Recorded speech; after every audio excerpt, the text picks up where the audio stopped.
On the blood-soaked plain of Kyrenia, where the earth churned into a crimson mire beneath their feet, Philip II of Macedon glided like a shadow amongst the ruins. The shattered coalition of Greek city-states had left behind utter chaos, Athenians had fled in a panic, whilst Thebans had fiercely defended every inch of ground until their last breath. Amidst the horrifying scene of destruction, the hardened warriors' gaze suddenly fixed on a group of 300 fighters, lying together as if fallen from the heavens. These were not scattered bodies, but a formation that had maintained perfect order even in death. The bronze tips of their spears still pointed menacingly towards the enemy, and their shields were interlocked as tightly as they had been in life. Each man had fallen defending his beloved, their bodies intertwined in a final embrace. When Philip's generals suggested stripping the fallen of their weapons and taking their spoils, the king, who had just conquered Greece, did something unexpected. He wept. His voice, full of sorrow and respect, echoed across the battlefield, "May he be cursed who doubts the honor of these warriors and their death." He realized that this was not merely the end of a battle, but the close of an entire era. These 300 warriors had redefined warfare, proving that love was a weapon superior to any steel or tactic. For 4 decades, the sacred band of Thebes had been the most formidable military unit in Greece. They were not merely soldiers, but lovers, bound by ties of devotion and passion. It was this emotional bond, this indomitable love, that had shattered the myth of Spartan invincibility. They had proven that courage born of the heart could break even the most disciplined military machine. Now they were gone, but their story, full of distortions and oblivion, must forever change the understanding of valor, self-sacrifice, and freedom. 3 days later, as the first rays of sun illuminated the Acropolis, a horseman burst into the Athenian agora. His clothes were torn, his body covered in mud and sweat from the long journey. Gasping for breath, he whispered, collapsing against a marble column, "The Spartans have surrendered." A silence fell. No one moved, no one uttered a word. Someone laughed nervously. Spartans did not surrender. They died on their shields, that was their law, carved into legends and fear. But now, that myth was shattered. 292 Spartan hoplites had laid down their arms on a barren island off the coast of Pylos, begging for mercy. Cleon, the controversial Athenian general, mocked even by his own people, had achieved what even the Persians could not. He had captured Spartans alive. And with that single act, centuries of fear began to crumble. A wave of psychological shock, akin to a seismic upheaval, swept across the Greek world. From the symposia in Syracuse to the Byzantine courts, the same bewildered question echoed: if Spartans can surrender, what else has been a lie? The answer, it turned out, had always been lurking nearby, cleverly concealed beneath thick layers of propaganda, so convincing that it had misled even the most astute historians for generations.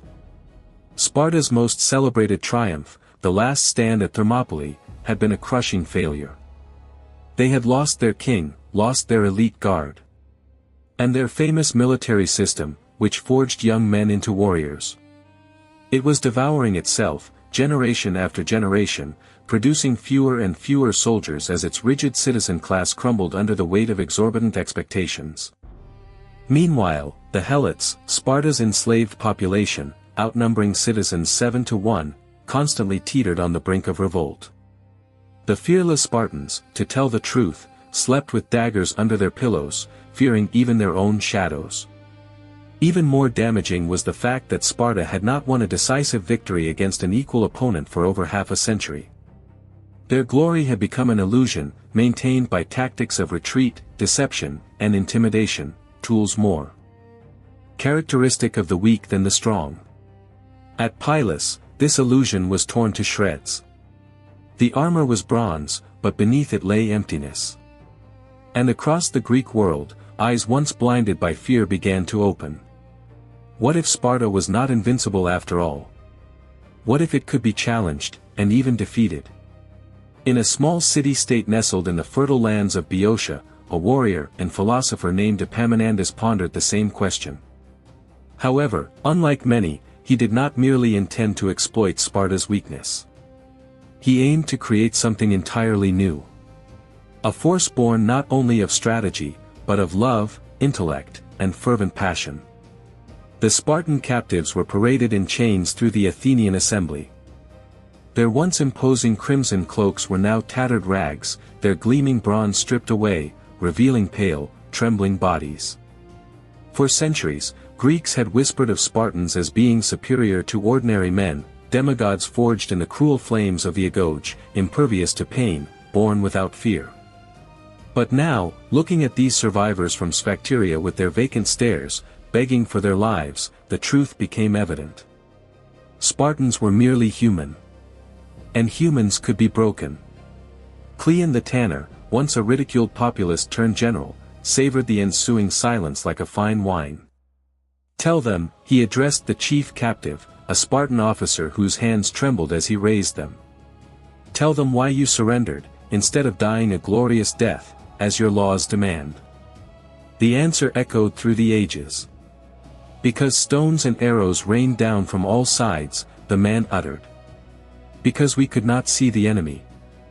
Because we could not reach them. Because a senseless death is not the same as a glorious death." In that moment, the Spartan myth truly died for the first time. Athens' triumph was not merely a victory on the battlefield. The captured Spartans were paraded through the city-states of Hellas like exotic beasts. Crowds paid good money to catch a glimpse of warriors whose names once inspired dread. Boys hurled rotten fruit at the chained men, who flinched at every sharp sound. News of Sparta's defeat spread like wildfire. If this is the flower of Spartan soldiery, what real strength does Sparta possess? In Syracuse, prolific playwrights staged comedies mocking the Lacedaemonians' cowardice. Corinthian merchants ceased paying tribute to Spartan allies. An empire built on fear began to crack. And as these cracks deepened, even Sparta's loyal allies began to have doubts. Thebans, once fighting shoulder to shoulder with the crimson-cloaked warriors at Thermopylae, now whispered behind Sparta's back. If Leonidas and his 300 heroes were so valiant, why did they leave their Greek brothers to die alone? Why was Sparta's greatest contribution to the Persian victory merely a failed attempt to hold back the enemy, whilst others paid for victory with blood and lives? The heroic aura faded, giving way to cold mathematical calculation. And the numbers did not favor Sparta. In the intricate labyrinths of Theban streets, a different kind of rebellion was brewing. Young aristocrats, raised on tales of Spartan dominance, began to question established dogmas.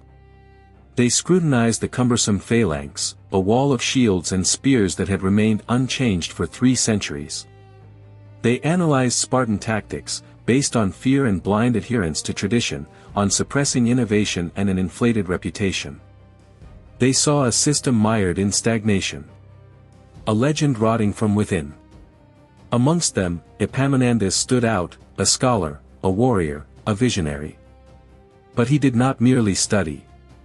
He was nurturing a new theory, as radical as it was dangerous. What if all Greek notions of warfare were wrong? What if the strongest army in Hellas was actually the weakest? And what if no one had dared to test this idea in practice, until now? And then the very earth shook. At dawn in 464 BC, Sparta trembled under the onslaught of a primal force it could neither control nor subdue. Olive oil in amphorae stirred. Temple bells rang ominously. And then the mountains roared. 10 minutes of chaos followed, 10 minutes that would forever change Sparta. The earth writhed like living flesh. Bottomless chasms swallowed homes. The Agoge barracks crumbled into ruins, burying the future of the Spartan army beneath the rubble. The elite gymnasium, the pride of the warrior caste, instantly became a heap of debris, burying an entire generation of potential kings, generals, and leaders under marble and bronze. In less than a quarter of an hour, Sparta lost more of its future than in half a century of wars. But this was only the beginning. In the Spartan hinterlands, where the Helot quarters huddled, their 200,000 enslaved souls. Groaning under the burden of generations, the natural catastrophe was perceived not as a tragedy, but as a divine omen, a call to action. As soon as the dust settled, the oppressed masses stirred, not in protest or rebellion, but with a firm resolve to embark on a war of liberation they had nurtured for years. A war whose goal was either the overthrow of slavery or a heroic death in the struggle for freedom. The Spartan garrison, weakened by the earthquake, suddenly faced an invisible and all-knowing enemy. The Helots fought not as desperate slaves, but as experienced insurgents, who had thoroughly studied all the weaknesses, habits, and vulnerabilities of their former masters. Instead of chaos and disarray, a clear strategy was evident in their actions. The revolt became a masterclass in guerrilla warfare. Using the rocky slopes of Mount Ithilme as an impregnable fortress, the Helots created their shadow state, forming their own government, command system, and intelligence network. They adopted Spartan discipline and turned the system that oppressed them into a weapon of resistance. Striking with lightning speed and vanishing into the mountains, they sabotaged supply lines, eliminated key officers, and spread news of their rebellion throughout Greece, demonstrating that the Spartans could not even control their own slaves. With each passing day of the revolt, the myth of invincible Sparta lost its power. Athens, always eager to exploit a situation, began secretly supplying the Helots with weapons and intelligence. Other Greek cities, weary of Spartan domination, watched with interest, asking themselves, if the Helots could rebel, why couldn't we? Sparta found itself in a difficult position. Suppressing the revolt would demonstrate their vulnerability, whilst ignoring it would show their weakness.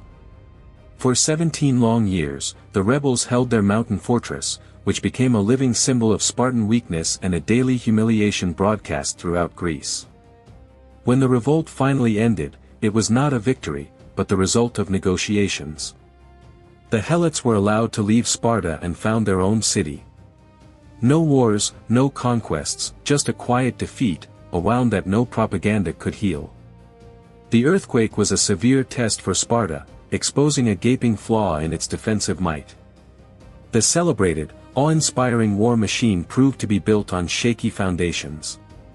The Spartan elite, numbering barely 8,000 warriors, was forced to stretch its forces, defending its homeland, surrounded by enemies whose numbers far exceeded their own.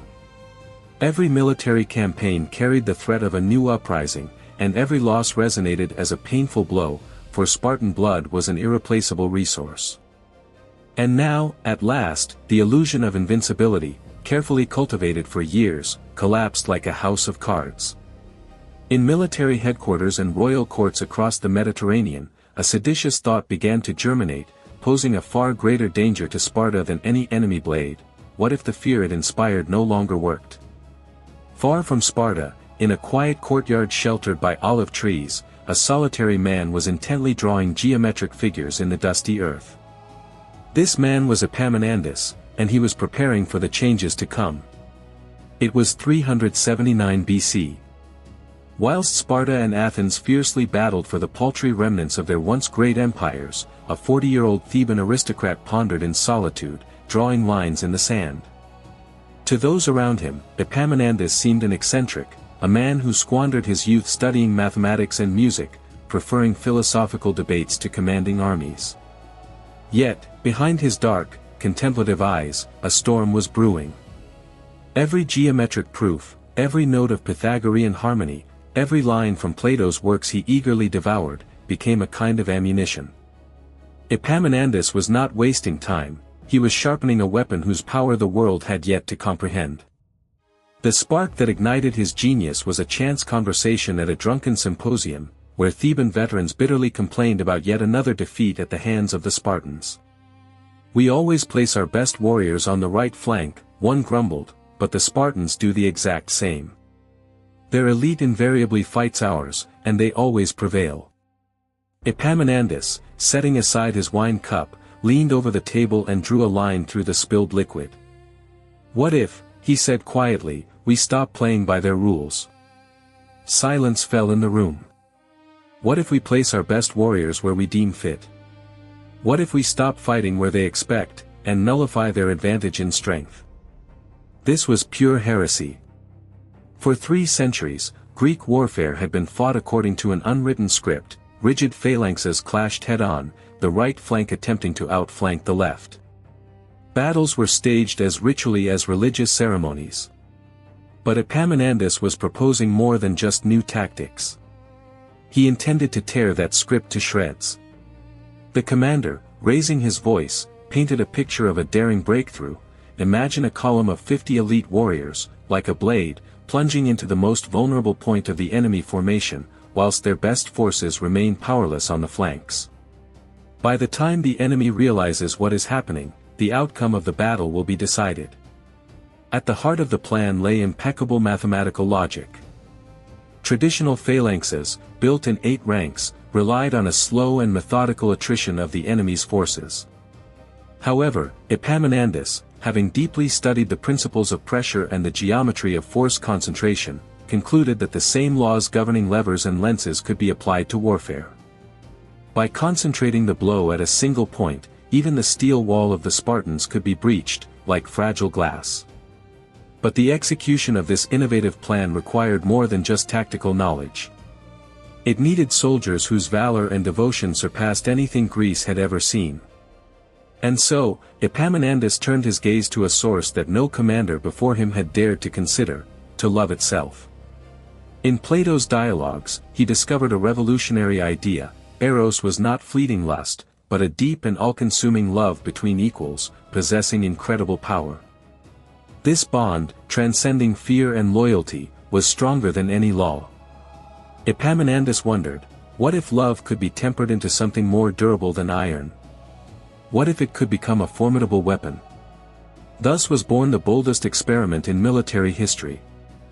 Epaminondas decided to create a unit of 300 warriors, who would not merely be elite soldiers, but 150 pairs of lovers. Men bound by ties of love would train together, fight side by side, and, if necessary, face death together. Each warrior would protect not just a comrade in arms, but the one he loved more than life itself. The psychological impact of such a unit would be devastating. Imagine standing before soldiers driven not only by discipline, but by the fury of lovers, ready to give their lives for their partner. Men who would rather die than see their beloved fall. This was not just a military reform, it was a revolution of the soul. As winter set in, Epaminondas worked tirelessly to bring his vision to fruition.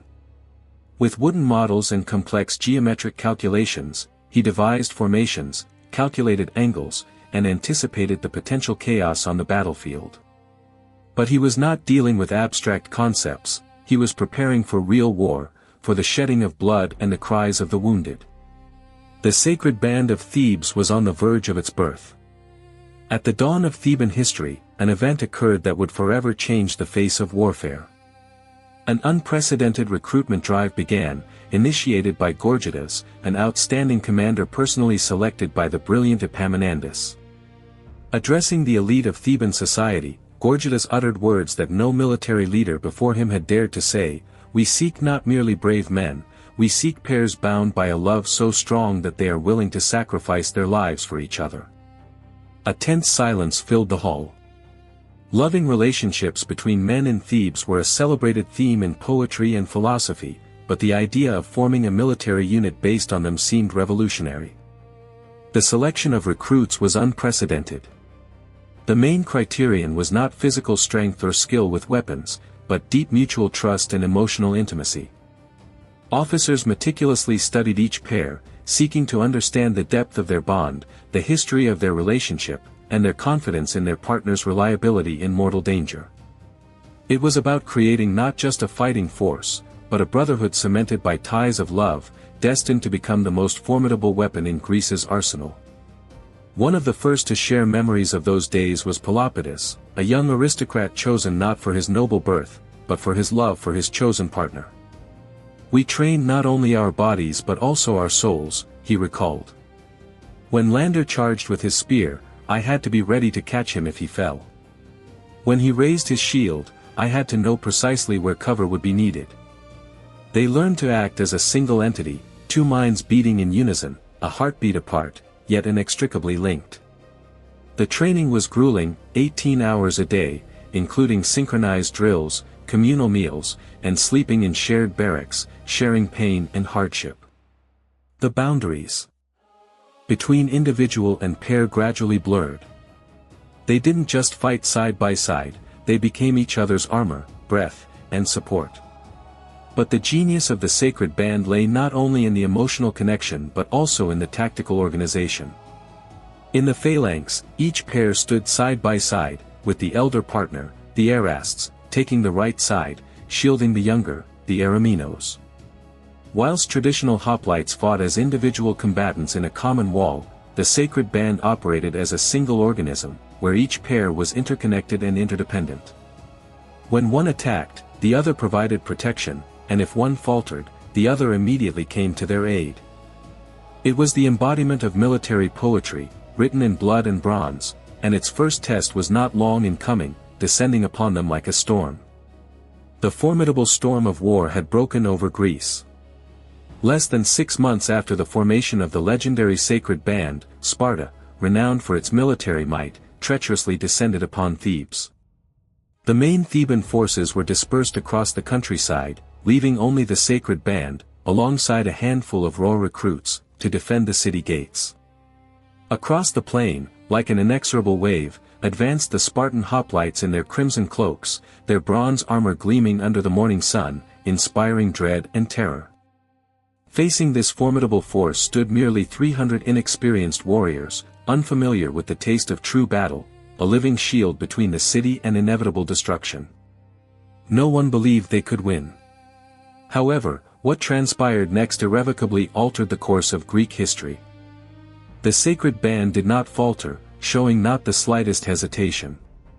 The warriors offered no prayers, begged for no mercy, and awaited no orders. Instead, they fell upon the enemy with a ferocity that astonished even their own commanders. They did not merely fight, they unleashed a primal, all-consuming power, a terrifying might previously unknown. The battlefield transformed into a bloody slaughter, where courage and desperation intertwined in a deadly dance. Spartan veterans, hardened by combat, warriors who had once fearlessly confronted the Persian immortals, wavered and retreated before the onslaught of these beloved men, who had transformed into legend. These were warriors who knew no fear, felt no pain, fighting with the strength of myth and the grace of dancers. The Spartans were vanquished and fled. The sacred band achieved a triumphant victory.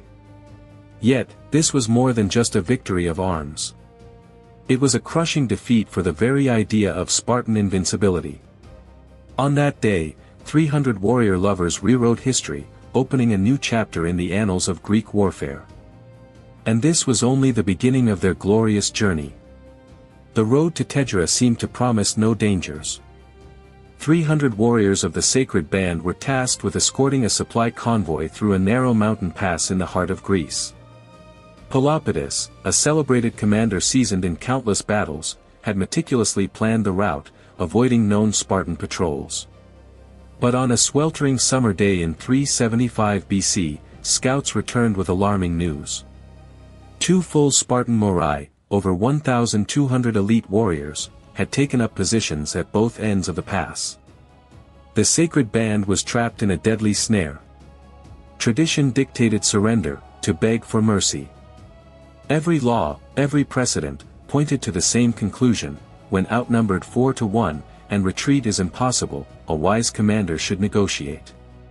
But Pelopidas, gazing down into the gorge at the bronze wall awaiting them, issued a different command: "We will not die like cornered beasts," he declared. "We will die as beloved heroes."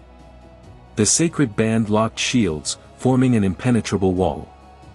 50 ranks deep, 6 warriors wide, each pair shoulder to shoulder, ready to give their lives for one another. And then they charged. And then, fury descended upon the Spartans. The Spartan generals were stunned. No one dared to attack the Spartans, especially in a narrow pass, outnumbered and without the slightest hope of success. But the sacred band was something entirely different. The warriors moved as one, their bronze spears aimed forward like a single, powerful fist. Approaching within 20 yards, they let out a cry that was far from a typical soldier's battle roar. It was a sound filled with love, rage, and defiance, the scream of men ready to embrace their own deaths. The collision was like thunder. The sacred band struck the Spartan center like a battering ram, tearing through ranks that had previously withstood the onslaught of Persians and Athenians. It wasn't merely about superior formation, it was something far deeper. The Spartans fought for their honor, while the sacred band fought for each other. The Spartan lines faltered, and then, incredibly, they collapsed. Veterans of Thermopylae, warriors who had been trained never to retreat, turned and fled. For the first time in history, Spartans ran from the battlefield, defeated not by numerical superiority, but by fury, brotherhood, and love forged into steel. News of the Battle of Tegyra spread across Greece like wildfire. In the squares, in the baths, and in the whispered secret gatherings beneath temple steps, word passed from mouth to mouth that the Spartans had been broken. Not by thousands, not by gods, but by merely 300 warriors who were not just men, but lovers. Across the land, at symposia, old certainties crumbled. If love could conquer discipline, what else might fall? However, the sacred band had not yet completed its mission. They had struck a blow to Spartan pride, but the army itself was still alive. To destroy it, they needed to strike at its very heart. And so, in 371 BC, Epaminondas marched. On the plain of Leuctra stood 11,000 Spartans and their allies, as self-assured as ever, arrayed in the same formation that had dominated Greece for centuries, heavy infantry on the right, allies on the left, and cavalry dispersed on the flanks. At the other end of the field awaited merely 7,000 Thebans. To the Spartan king Cleombrotus, it seemed destined to be another easy victory. But Epaminondas had a secret. Hidden within the Theban ranks, camouflaged by dust and discipline, was a revolutionary tactic he had perfected over years, the oblique order, a diagonal attack, concentrating force at a single point on the enemy line, aimed like a blade directly at the Spartan elite. And at the very tip of that blade stood the sacred band. The moment the trumpets sounded the start of the engagement, the two armies, as if driven by an ancient instinct, surged towards each other. On the right flank of the Theban force, a retreat began, yet this maneuver was a carefully planned deception. The Spartans, engulfed in jubilation, prematurely believed the enemy was already vanquished, but their triumph was illusory. The Theban phalanx executed a turn, like a door smoothly rotating on unseen hinges. Then, the sacred band crashed into the Spartan right flank with the force of a bronze elemental. This was no mere ritualistic clash, but deliberate annihilation. Cleander and Theron, celebrated veterans of Tegyra, tore through the Spartan front. The moment Theron was wounded, Cleander, casting aside all caution, plunged into destroying everyone around him. Alongside him, 298 warriors fought with the same indomitable fury and passion. When Cleombrotus, the Spartan king, fell in open battle, an occurrence unheard of for over 3 centuries, the myth of Spartan invincibility collapsed with him. The invincible army fled, scattering like a frightened herd of animals. The sacred band had achieved more than just winning a battle, it had brought an entire era to an end.